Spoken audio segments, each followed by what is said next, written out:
तो हेलो दोस्तों, welcome to learn with Krishna. आज हम अपना वर्क एनर्जी पावर का न्यूमेरिकल का जो सेशन चला रहे थे, सेकंड सेशन है, जिसमें हम क्वेश्चन नंबर 6 से डिस्कस करने वाले हैं।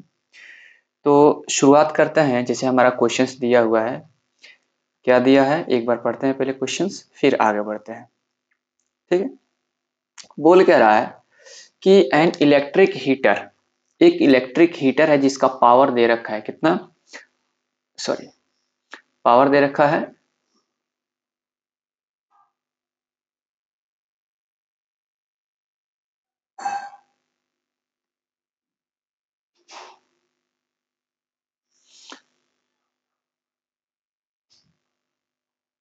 1 मिनट वेट।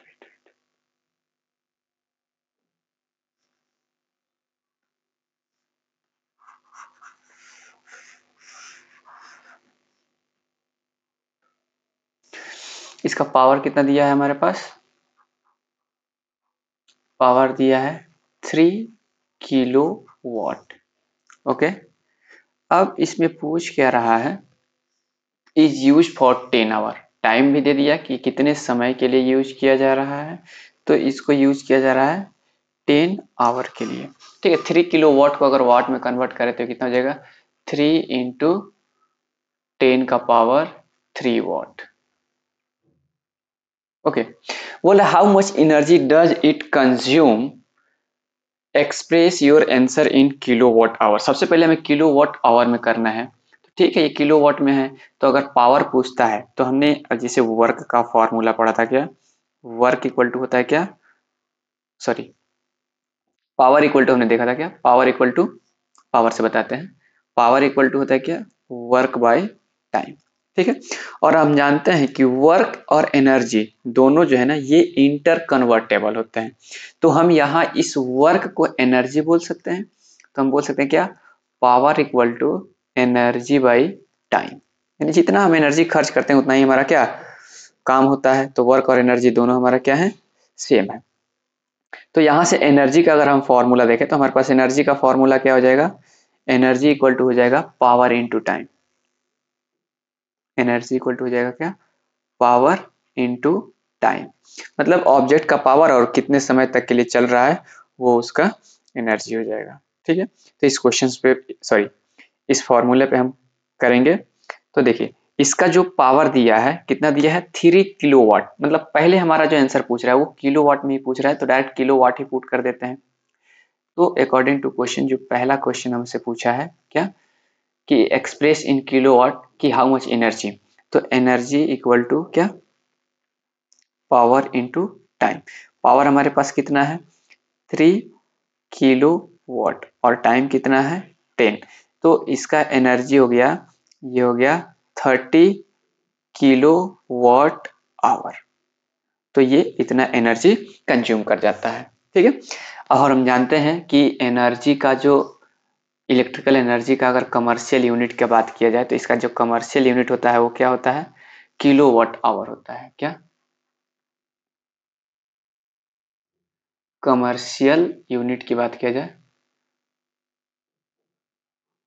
कमर्शियल यूनिट तो ये होता है क्या, किलोवाट आवर। इसी को हम क्या बोलते हैं, यूनिट, यानी एक यूनिट जैसे हमने बिजली बिल खपत किया। ठीक है, तो बेसिकली हमारा जो किलोवाट आवर में आया वो कितना आया, 30 किलोवाट आवर। और हम जानते हैं कि 1 किलोवाट आवर इक्वल टू होता है क्या, 3.6 इंटू 10 टू द पावर क्या, 6 जूल। तो सेकंड क्वेश्चन इसको जूल में कन्वर्ट करने के लिए बोल रहा है। तो 30 kilo watt hour equal to कितना हो जाएगा, 30 मल्टीप्लाई क्या, 3.6 into 10 to the power 6 joule. Okay, तो अब इसको अगर फर्दर हम क्या मल्टीप्लाई करें तो हमारा जो आंसर आएगा वो आएगा 1.08 into 10 to the power 8 joule. ठीक है, ये रहा हमारा फर्स्ट क्वेश्चन। नेक्स्ट क्वेश्चन हमारा है क्या, अगर नेक्स्ट क्वेश्चन हम सॉल्व करें तो नेक्स्ट हमारा आता है क्या, water pump raised 50 liter of water through a height 25 meter in 5 second. तो सबसे पहले यहाँ ये वॉल्यूम दे रखा है। ठीक है, यहाँ क्या दे रखा है, वॉल्यूम। तो सबसे पहले हम लिख लेते हैं कि वाटर का जो वॉल्यूम दिया है वो कितना दिया है, 50 लीटर। ठीक है।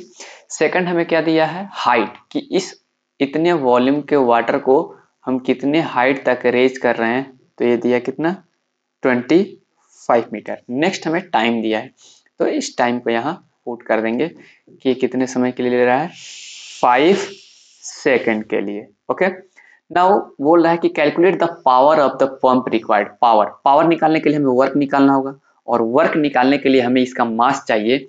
तो इसके लिए फर्दर हम कहाँ से बढ़ेंगे, इसके ये वॉल्यूम से।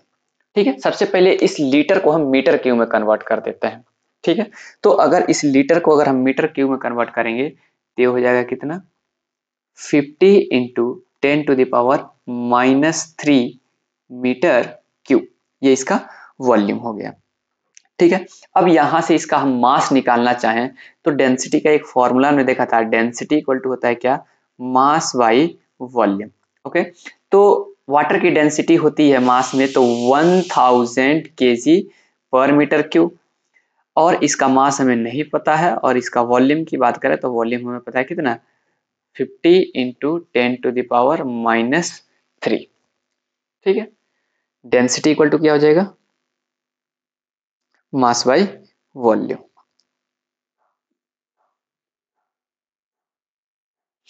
ठीक है, ओके ओके, तो यहां से अगर हमें मास निकालना तो इधर मल्टीप्लाई में चला जाएगा, तो मास इक्वल टू क्या हो जाएगा, 1000 इंटू 50 इंटू 10⁻³ तो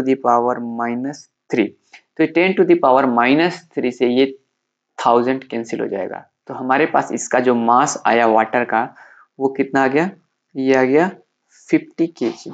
क्लियर, तो अब मास हमें पता चल गया, तो सबसे पहले पावर निकालने के लिए हमें वर्क निकालना होगा। तो वर्क डन बाय ग्रेविटी की बात करें तो वर्क डन बाय ग्रेविटी क्या होता है, mgh, क्योंकि इसको ग्रेविटी के रेस्पेक्ट में ही हम क्या लेके जा रहे हैं, ऊपर लेके जा रहे हैं, तो जो वर्क डन हमारा होगा वो क्या हो जाएगा, mgh। तो वर्क हमारे पास कितना हो गया, मास हमारे पास हो गया 50, और g का वैल्यू हम रख देते हैं 10, और हाइट हम कितना लेके जा रहे हैं 25, मल्टीप्लाई कर देंगे 25 5 जा 125 मल्टीप्लाई 10⁻² जूल, यानी इतना जूल हमने क्या किया, वर्क किया। अब अगर हमसे पूछे क्या 15 to 10, अब हमसे पूछे पावर, तो अगर हम पावर की बात करें तो पावर इक्वल टू होता है क्या, वर्क बाय टाइम। तो हमारे पास जो वर्क आए, तो अब हम नेक्स्ट क्वेश्चन की तरफ बढ़ते हैं। हमारा नेक्स्ट क्वेश्चन क्या है कि a pump is used to lift 50 kg of water from a depth 80 metre in 10 second. ये हमें मास दे दिया, ये हमें हाइट दे दिया। तो सबसे पहले हम लिख देते हैं कि हमारे पास जो मास दिया है, मास कितना दिया है 500 kg। ओके, जो हमें हाइट दिया है, जिस हाइट में हमें इसको लिफ्ट करना है वो दिया है कितना 80 मीटर, और जो टाइम दिया है वो टाइम दिया है क्या 10 सेकेंड। ओके, तो अगर फर्स्ट हमें पूछ रहा है कि कितना वर्क डन होगा, तो एक नंबर अगर वर्क डन की बात करते हैं तो वर्क हो जाएगा क्या mg इंटू एच। तो मास हमें कितना है 50, g का वैल्यू कितना 10, और h कितना 18, मल्टीप्लाई कर दें तो कितना हो जाएगा 8 × 40। ठीक है, 2 3 4 इंटू 10⁻⁴ जूल, 40 इंटू 10⁻⁴ क्या हो जाएगा 4 जूल। ठीक है, अब नेक्स्ट पूछ रहा है पावर, तो पावर की फॉर्मूला हमारे पास पता है, पावर इक्वल टू होता है क्या वर्क बाई टाइम। तो वर्क हमने किया कितना 40 इंटू 10⁻⁴, एंड हमें टाइम पता है कि हमारा जो टाइम है वो कितना दिया है 10 सेकेंड। ओके, तो ये हमारा कैंसिल हो गया, तो हमारे पास जो पावर आया वो आ गया कितना 4 इंटू 10⁻⁴ क्या वॉट। अगर इसको किलो वॉट में हम कन्वर्ट करें तो हमारे पास ये कितना हो जाएगा 40 किलो वॉट। ओके, और नेक्स्ट पूछ रहा है अगर इसकी इफिशियंसी क्या है 40% है, तो मतलब ये जो पावर आया है ना ये 40% है इसकी इफिशियंसी का। तो इफिशियंसी का फॉर्मूला होता है power useful by power output, यानी इफिशियंसी को हम क्या इससे प्रूव करते हैं। तो ये हो गया हमारे पास क्या पावर आउटपुट, यानी यूजफुल डिवाइडेड बाई क्या पावर इनपुट, थर्ड क्वेश्चन की बात करें तो हमारे पास इसकी इफिशियंसी पता है, इसकी इफिशियंसी कितनी है, इसकी इफिशियंसी है हमारे पास, सॉरी ये तो पावर आउटपुट दे दिया, एफिशिएंसी हमें इसका 40% दिया, तो 40% का मतलब हो गया कितना, 40/100 यानी 0.4।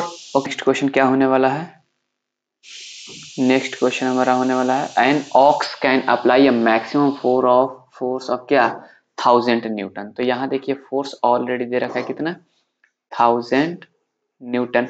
It can taking a cart, अच्छा स्पीड भी दे दिया है, कांस्टेंट स्पीड कितना 30 मीटर पर सेकंड के स्पीड से। तो पावर डेवलप, तो पावर का फॉर्मूला एक ये भी होता है, power equal to force into velocity. ठीक है, तो फोर्स हमने कितना अप्लाई किया है 1000 और वेलोसिटी कितनी है 30, तो कितना हो जाएगा 30 किलोवाट इसका पावर हो जाएगा। ओके, ठीक है, ये एक्चुअली मैंने सॉल्व कर दिया ऐसे ही बिना बताए।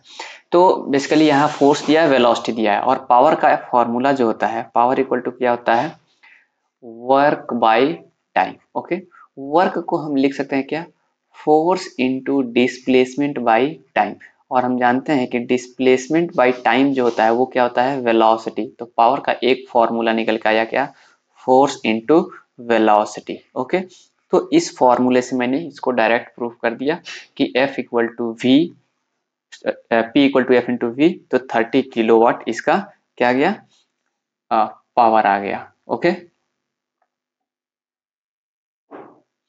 नेक्स्ट हम बढ़ते हैं हमारा क्वेश्चन नंबर 10। यहाँ क्या बोला था power of motor, already power यहाँ दे रखा है कितना दिया है 40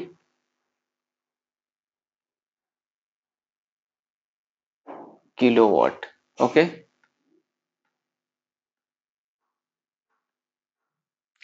40 किलोवाट पावर दे दिया है। At what speed the motor can race, अब देखिए यहाँ फोर्स भी ऑलरेडी दे रखा है कितना 20,000 न्यूटन, तो वेलोसिटी पूछ रहा है, तो पावर इक्वल टू होता क्या है F इंटू वी। तो पावर यहाँ 40 इंटू 10 का पावर 3 वॉट कर देते हैं, क्योंकि वॉट पर फोर्स हमारे पास 20,000 पता है, इंटू वेलोसिटी पूछ रहा है। तो वेलोसिटी की बात करें तो ये कितना हो जाएगा 4 1 2 3 डिवाइडेड बाई कितना, ये कैंसिल हो जाएगा कितना, तो वेलोसिटी हमारे पास आ जाएगा 2 मीटर पर सेकेंड। तो हमारे पास इसका वेलोसिटी ये निकल के आया। ठीक है, एक बार सारे क्वेश्चंस को देख लेते हैं। ये हो गया था, ये भी समझ में आ गया था, यहाँ पावर दिया हुआ था, तो ये बेसिकली हमारे पास पावर एफिशिएंसी का फॉर्मूला था है, जिसको हम ये ईटा से क्या करते हैं शो करते हैं, तो power output by power input. तो 40% का मतलब क्या 40/100, तो इसे मैंने करके ये किया था। ये मेरा पहला क्वेश्चन था, ये सेकंड, और ये हमने थर्ड वाला का आंसर यहाँ 100 वाट निकला था। ठीक है, उसके बाद हमने क्या देखा था, ये 7 नंबर 6 नंबर। ठीक है, तो इस लेक्चर में हम यहीं तक कवर करेंगे, बाकी का नेक्स्ट लेक्चर में कवर करेंगे। Okay, thank you.